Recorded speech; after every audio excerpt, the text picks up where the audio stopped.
All right, let's open up the files on one of the most stubborn cold cases in history.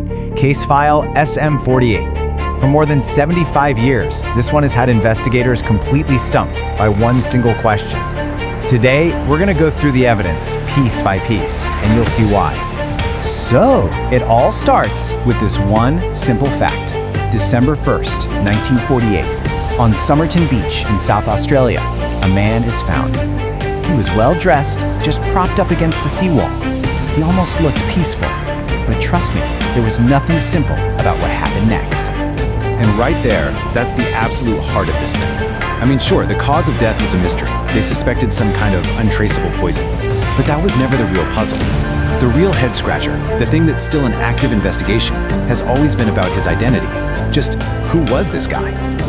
Okay, let's dive into the file, and we're going to start with the subject himself. Right from the get-go, the initial findings from the scene and the coroner's office, well, they started painting a very strange picture.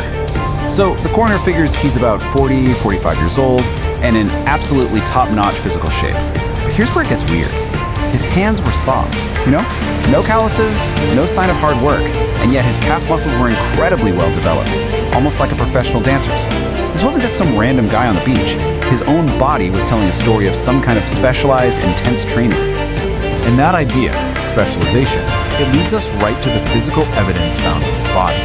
And this is where the case really shifts from just an unidentified person to something that starts to look an awful lot like professional tradecraft. His personal effects, or lack thereof, really tell the story.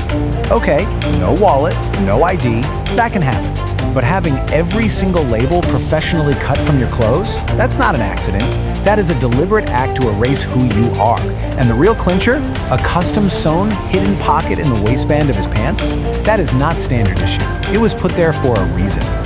So when you lay it all out, the profile of just some ordinary person just doesn't add up.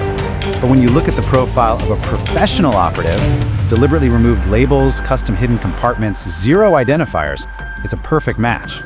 All the signs pointed to someone trained in the art of concealment, someone actively trying to be a ghost. Now, investigators did find one little thread to pull on.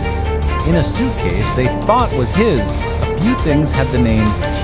Keene on them. But every search for a missing T. Keene who matched the description, it came up completely empty. It feels like it was probably just a red herring, another layer of misdirection to throw everyone off the trail. So, with the physical trail going cold, the investigation moves into a whole new phase. We're shifting from physical concealment to cryptic communication, and this is where the mystery really deepens. Months have passed, and police decide to do another, much more detailed search of his clothes.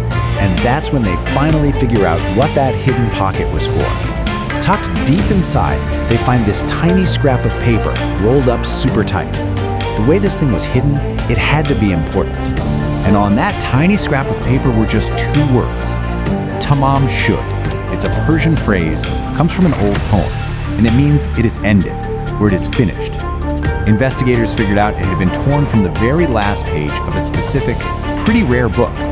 What a final cryptic message to leave behind. So police go public with this. And wouldn't you know it, they find the exact book that the scrap was torn from. It had been tossed into the back of some local guy's car right around the time our man died. And on the back page of that book, investigators found the most enduring mystery of the entire case. This. Just look at it. 4 lines of what looks like complete gibberish. For over 75 years, military intelligence, the world's best code breakers, even modern AI systems, have thrown everything they've got at this. And to this day, it's completely unsolved. Nobody has a clue what it says. So the physical clues are a dead end. The code is a dead end. But there was one last thing tucked away in the back of that book. A phone number. And that number led investigators to the only potential human connection in this entire bizarre case. The number belonged to a local nurse, a woman named Jo Thompson. She lived in a suburb not too far from the beach. When the police tracked her down, they must have thought, finally, this is it, a breakthrough. But what they got was just another layer to the mystery. Now, according to the official report, when investigators showed Jo Thompson a plaster cast of the dead man's face, her reaction was extreme. She was visibly shocked, went pale, and looked like she was about to faint. A huge reaction.